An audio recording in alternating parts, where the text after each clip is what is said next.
Hello students, आपकी English की worksheet number 74 आपकी फुटप्रिंट्स विदाउट फीट के chapter number 5 footprints without feet पर बेस्ड है। This is a story about scientist name Griffin. ये एक साइंटिस्ट ग्रिफिन की स्टोरी है। With help of some rare chemicals, बहुत कुछ रेयर केमिकल्स की मदद से वो क्या बन गया, वो इनविजिबल बन गया। इनविजिबल क्या होता है? जिसे कोई देख नहीं सकता। दो he could not be seen, जबकि उसको देखा नहीं जा सकता था। He could be touched and felt physically, लेकिन उसे छुआ जा सकता था, फिजिकली उसे फील किया जा सकता था। He accidentally stepped in mud and was first seen by two young man who followed his footprints till he became faint. Accidentally, गलती से उसका पैर कीचड़ में पड़ गया। मड मीन्स कीचड़ में पड़ गया, और जब वो चल रहा था तो उसके पैर के जो निशान बन रहे थे, फुटप्रिंट्स जो बन रहे थे, उसे दो लड़कों ने, दो आदमियों ने, यंग मैन ने देख लिया। They followed his footprints till it became फेंट। वो हैरान हो गए क्योंकि वो फुटप्रिंट्स तो दिख रहे थे, लेकिन वो फुटप्रिंट्स किसके हैं वो नज़र नहीं आ रहा था। और फिर धीरे धीरे वो क्या हो गए, गायब हो गए। वो फुटप्रिंट्स फेंट बन गए, फेंट हो गए। Griffin was a brilliant scientist, बहुत ही ब्रिलियंट साइंटिस्ट था, वैज्ञानिक था ग्रिफिन, लेकिन बड़ा ही लॉलेस पर्सन था। लॉलेस पर्सन जो लॉ को फॉलो नहीं करता, lawless person. He set fire to the house. उसने क्या क्या किया? उसने अपने जो लैंडलॉर्ड था, जो मालिक था, उसके घर में आग लगा दी, क्योंकि उसने उसको घर से बाहर निकाल दिया था। Ran away from after becoming invisible, और इनविजिबल बनकर वहाँ से वो क्या हो गया, भाग गया। वो सर्दी का सीजन था, विंटर का सीजन था, तो to protect himself from the cold of London, अपने आप को लंदन की सर्दी से, ठंड से बचाने के लिए he entered a store of London. वो कहाँ चला गया? लंदन के एक स्टोर में चला गया, जहाँ उसे फूड मिला, क्लोथिंग, कपड़े मिले। Next morning the store assistant saw him, लेकिन वहाँ वो सोता रह गया, और सुबह जब शॉप खुल गई तो जो स्टोर के असिस्टेंट्स थे उन्होंने उसे देख लिया। एंड दे स्टार्टेड चेजिंग, वो उन्होंने उसका पीछा किया। He quickly threw away all the clothes, उसने सारे कपड़े जल्दी से निकाल दिए। And was wearing and became, जो भी उसने पहन रखे थे, और वो फिर से क्या बन गया? इनविजिबल बन गया। Again he became invisible. Again he became without any cloth, अब बिना कपड़ों के था वो। And in the cold winter roamed around the street of London, सर्दी की इतनी रात में, सर्दियों में वो लंदन की गलियों में, रोम मीन्स घूम रहा था, भटक रहा था। Next he entered a shop, फिर एक शॉप में गया। एंड स्टोल बैंडेजेस, बैंडेजेस जो बांधने के लिए पट्टियाँ होती हैं, वो उसने बैंडेजेस अपने चेहरे पे बांध ली। डार्क ग्लासेस, काले रंग का चश्मा ले लिया। फॉल्स नोज, एक नकली नाक लगा ली, और एक हैट लगा ली, एक टोपी पहन के अपने आप को उसने क्या कर लिया, अपना एक फेस, एक नकली चेहरा उसने बना लिया। Eager to get away from the crowded, eager to get away from the crowded London, he took a train to the village of Iping. अब उसका जल्दी से लंदन से वो भागना चाहता था, तो उसने ट्रेन लेकर वो कहाँ पहुंचा? आइपिंग के गांव में पहुंचा। And rented room in an inn, और एक कमरा किराए पर ले लिया। इन क्या होती है? सराय, जहाँ पर उसने कमरा किराए पर ले लिया।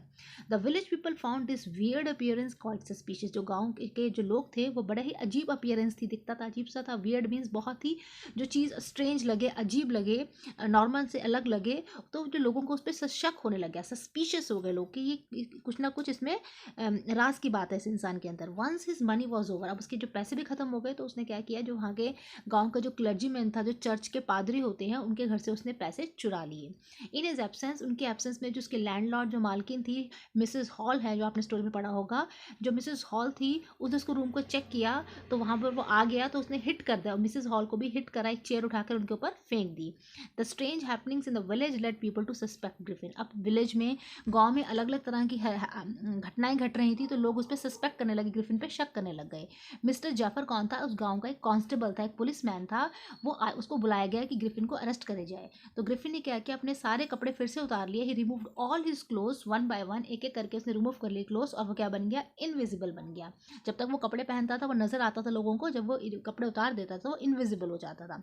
इन the end Jaffer was knock unconscious, end में जो जेफर्स था, जो कांस्टेबल था, उसे भी उसने बेहोश करके फेंक दिया, नॉक कर दिया, उसको गिरा दिया, बेहोश कर दिया।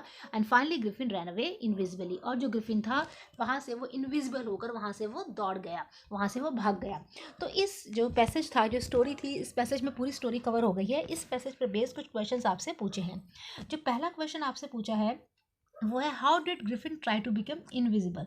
जो ग्रिफिन था उसने इनविजिबल बनने की कोशिश कैसे करी? तो इसका आंसर है, ग्रिफिन एक ब्रिलियंट साइंटिस्ट था।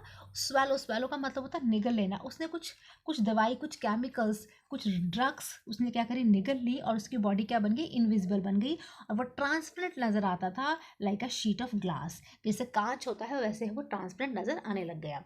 अब सेकंड क्वेश्चन है हमारा, व्हाई वर टू बॉयज, जो दोनों लड़के थे, जो टू बॉयज थे, वो हैरान क्यों हो गए, वो फैसिनेट क्यों हो गए उसको देखकर, जब उसने वो फुटप्रिंट्स देखे तो वो हैरान क्यों हो गए। तो इसका आंसर है the two boys could see muddy footprints, जो दोनों बॉयज थे उनको कीचड़ के जो फुटप्रिंट्स थे वो नजर आ रहे थे in the on the steps of house in London, घर की सीढ़ियों पर नजर आ रहे थे। लेकिन हैरानी की बात ये थी, सरप्राइजिंग ये था कि उनको कोई इंसान नजर नहीं आ रहा था कि वो फुटप्रिंट्स बना कौन रहा है। They it was surprising to see footprints without seeing anybody making them। अब हमारा नेक्स्ट क्वेश्चन है question number third. Question number third में पूछा है the landlord's wife was convinced that Griffin was an eccentric scientist. जो Mrs Hall थी, जो landlord की वाइफ थी, उसे ये बात कन्विंस हो गई, उसको ये बात समझ में आ गई कि जो ग्रिफिन था वो एक लॉलेस है। लॉलेस मतलब जो कानून को नहीं मानने वाला, वो एक इसेंट्रिक मतलब होता है सन की वैज्ञानिक है। तो उसने ग्रिफिन के बारे में ऐसा क्यों सोचा। जो ग्रिफिन था, जब आइपिंग आया, आइपिंग उस विलेज का नाम है, तो उसने 2 रूम बुक करे इनमें और उसने मिसेस हॉल को बोला कि उसको डिस्टर्ब ना करे, not to disturb him again and again, कि मुझे तुम बार बार डिस्टर्ब मत करो। और ये भी बताया कि had only come there to enjoy loneliness, वहाँ पे वो अकेला रहने ही आया है। और इस तरह विंटर में उसने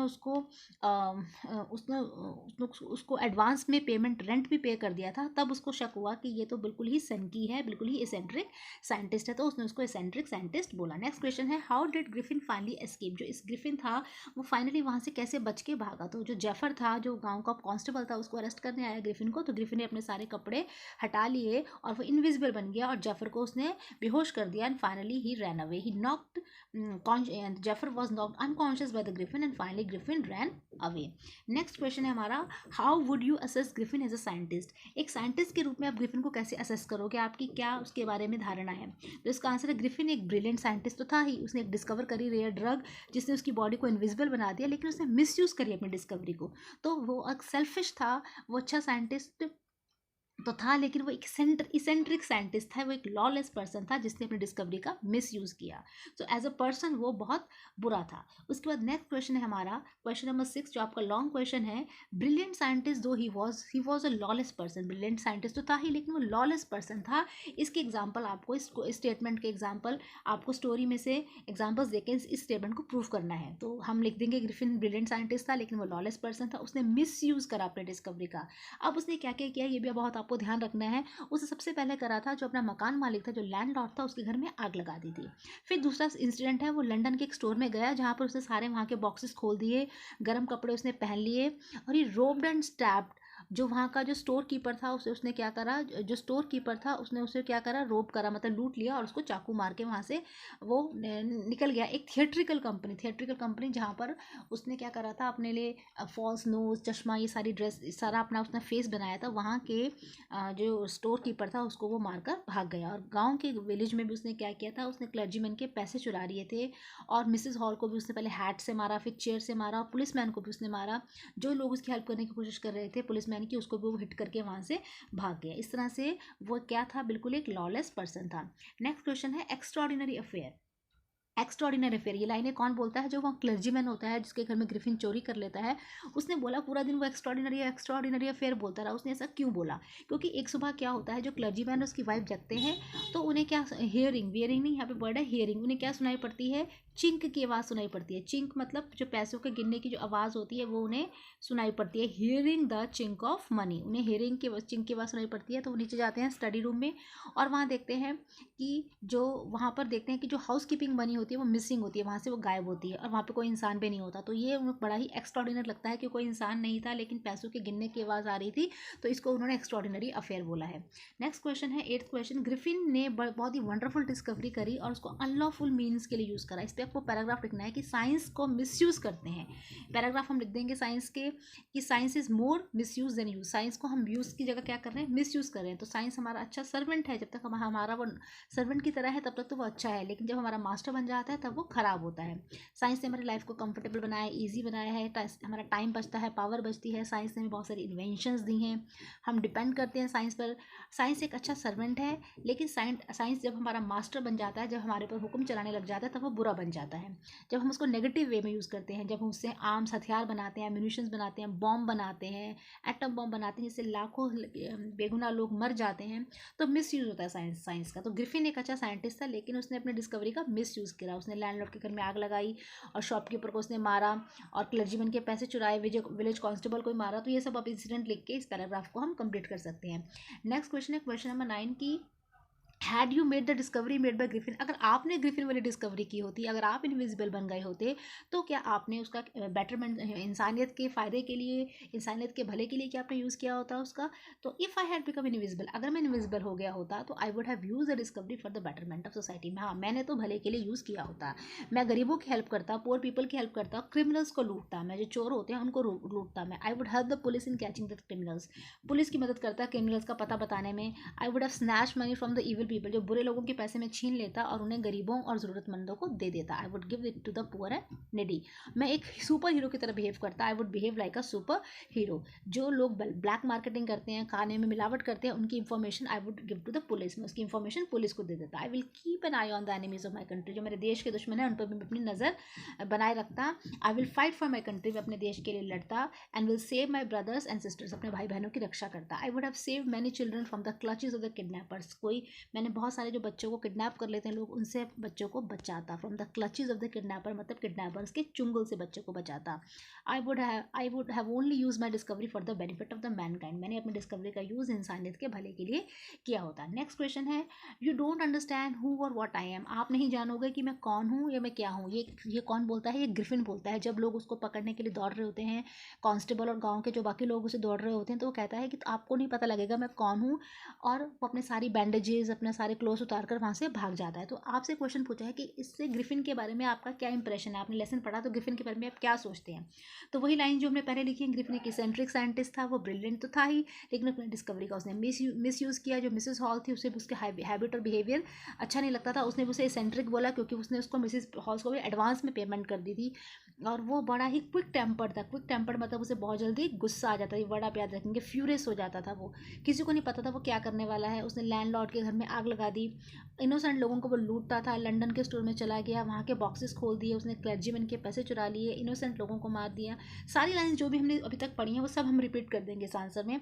बहुत ही अनडिज़ायरेबल पर्सन था, जिसको कोई पसंद नहीं करता, समाज का एक अनडिज़ायरेबल पर्सन था ग्रिफिन। और उसने अपनी इन्वेंशन को अपने मतलब के लिए, सेल्फ इंटरेस्ट के लिए यूज़ करा, लोगों को रिवेंज लेने के लिए, बदला लेने के लिए यूज़ करा उसने।